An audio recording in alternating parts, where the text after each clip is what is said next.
Welcome to another lore video, and it's been a while because things are a bit quiet.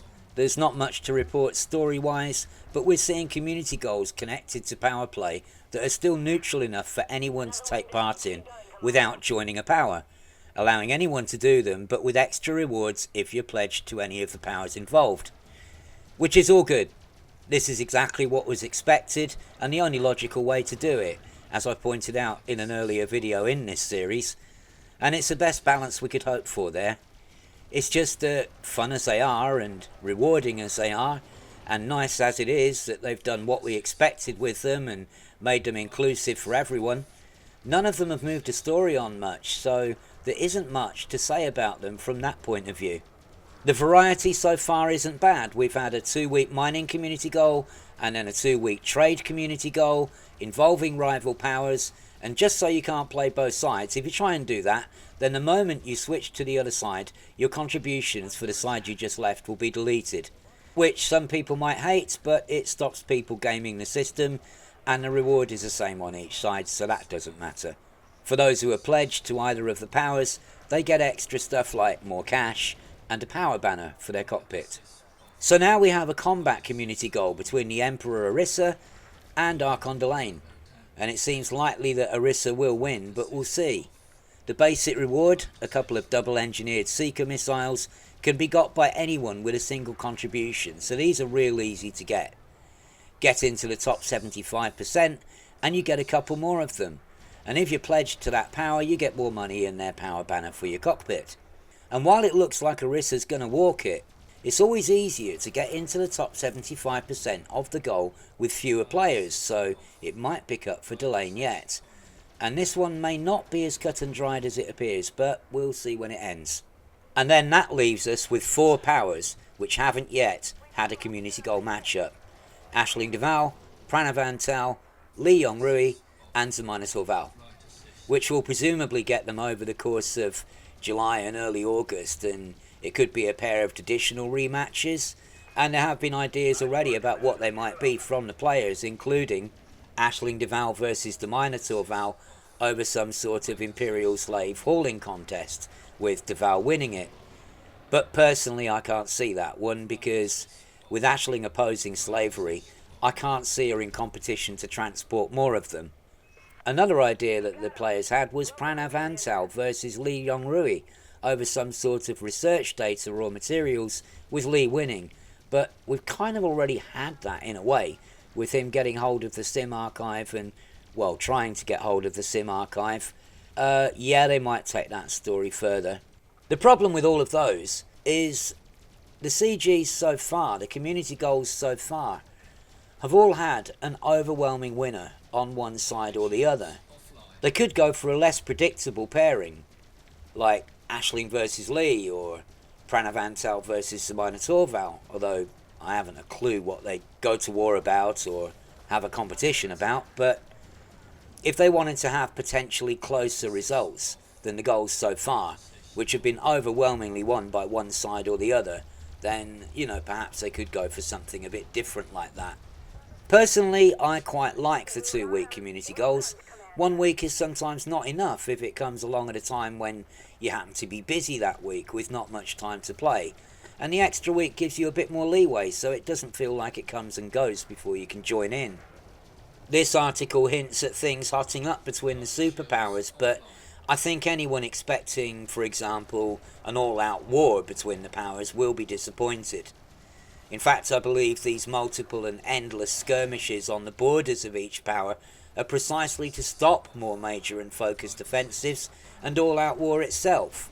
It's not bad with FDev picking out hotspots for decent community goals, but it's not doing much for the overall story if all this squabbling leads to little more than endless skirmishes and tiny border changes. There's a tease of something bigger as discussed in this article here, but if the Thargoids didn't manage to blow up the bubble, I don't think the powers will go that far either. If they wanted to destroy the bubble, they could have done it with the Titans, so I doubt it's their intention here either. Possibly some interesting power shifts might occur, but the power of the story of Elite Dangerous is that you can dip into it if you want, and if you don't, then the effects on those who just want to play in the sandbox is minimised, The occasional power shift or market shift or new ship or weapon or technology is usually as far as it goes when it comes to the wider effect on the sandbox of the major story events. Speaking of the belligerent broccoli, with more of the Pleiades and California being colonised, the Thargoid signals for the less belligerent versions are reducing, and some players are criticising AXI, Operation Ida and others for doing this, saying that the end result is fewer Thargoid signal sources, making the fights harder to find. While this is true, I don't see it as a big deal that others do. Firstly, these are not the Thargoids that are involved in the war. These are the older, tamer ones who don't immediately attack you when I'm predicting you. If the systems where they are at the moment in the Pleiades and California sectors are taken out, it won't make much difference one way or another, unless it triggers something to happen, like those Thargoids deciding to retaliate in force. And if that happens, then it's provoked a reaction where everybody can get involved. Secondly, new Thargoids could come from anywhere. Despite speculation about the Thargoid homeworld in the Cone sector or Coal sector and so on, this has all been inferred from events like the Gnosis megaship being attacked years ago, and information that we don't even know is current or still applies. Some people treat old bits of lore as inviolate, but I never have. They could have changed or retconned any part of the lore at any time, and we would know nothing about it until it appeared as a new bit of story. So rather than insisting that some 8-year-old piece of lore is indisputable, I think it's better to keep an open mind and recognise that when you have multiple writers over many years adding stories, if they happen to contradict an earlier story, then it's most likely because they simply haven't read all of the vast amount of lore that we have. And no intention to mess people about or disrespect those stories is intended. And nor is there any need to desperately try and shuffle contradictory stories into alternate realities and so forth. It's simply that with such a lot of lore, it's unreasonable to expect any new writer to be completely au fait with all of it, chapter and verse.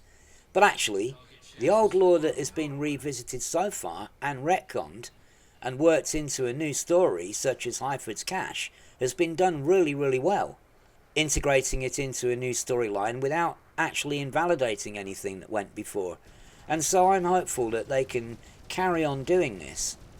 So with Arthur leaving and the news that new people will be assigned to the storytelling, I'm not so panicky as some are about this, and I'm prepared to give them the benefit of the doubt and see what they bring to the table. But one thing that is not in doubt is that we do need more stories to be happening, and faster than they are. My personal feeling is that even if a Thargoid homeworld exists and can be found, that it won't have the significance that Sol does for us. It's likely to be a world they left long ago and have no emotional attachment to at all.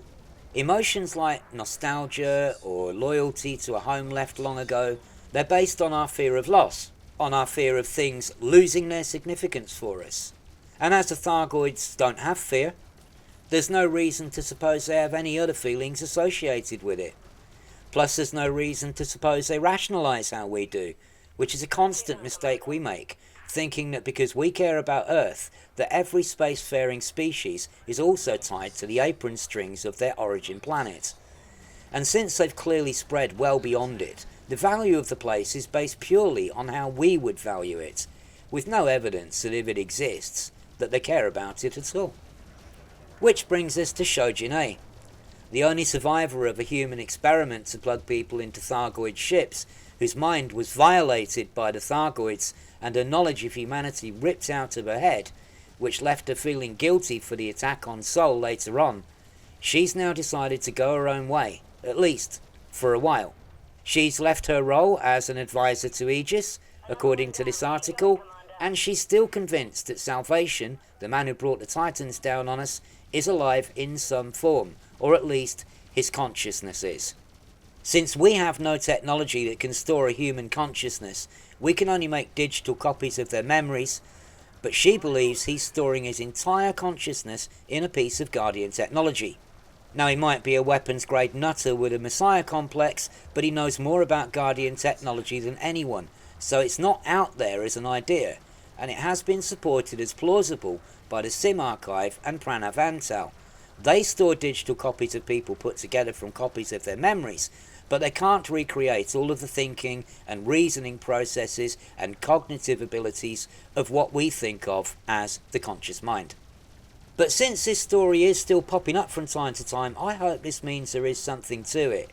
If not what Seo Jin-Ae thinks is going on, then something else going on with Salvation. Till then, there's nothing else to do except keep an eye on Galnet.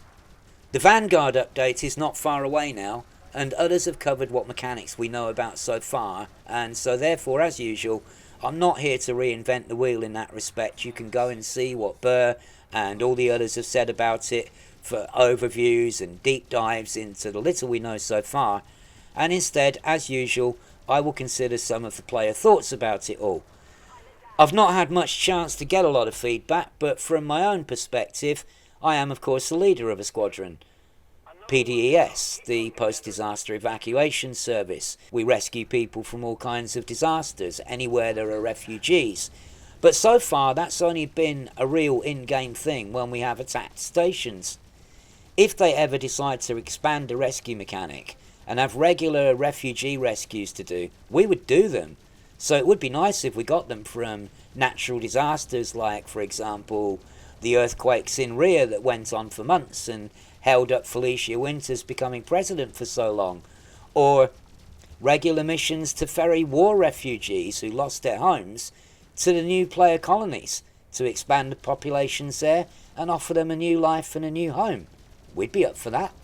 And so, as I live in hope of the rescue mechanic being expanded, the upcoming Vanguard update is being described as a spiritual successor to Squadrons. Specifically Squadrons, not factions. And so therefore I am obviously interested in ways we can expand our remit and reward squad members with bonuses. I'm hoping to tie it into the system I've colonised, which I'm trying to turn into a refinery economy because the system has several planet rings and 48 hotspots.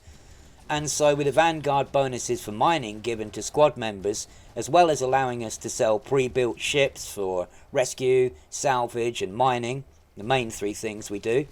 Unengineered sadly, because they're not letting us do that, but we will be able to sell custom basic unengineered builds, so if I can sell those from my colony system, that would be nice too. What else the Vanguard's update might let us do as a squadron and how much this will radically change squadrons is impossible to say at this point, and some squadrons may benefit from it more than others. Clever players are already talking about how they might be able to stack squadron and power play bonuses to maximise profits. I won't say much for now, but when Vanguard drops I will do a deep dive into it. I will explore as many possibilities and points of view as I can, as well as giving my perspective on it from being coordinator of the Post-Disaster Evacuation Service. Anything else I feel is game-changing or story-changing before then, I'll put up something about it, but with very little super story going on, and the consequences of what players are doing now yet to be fully felt, videos may be sporadic until I have something in more depth to discuss than what we have at the moment. Stay safe, and thanks for watching.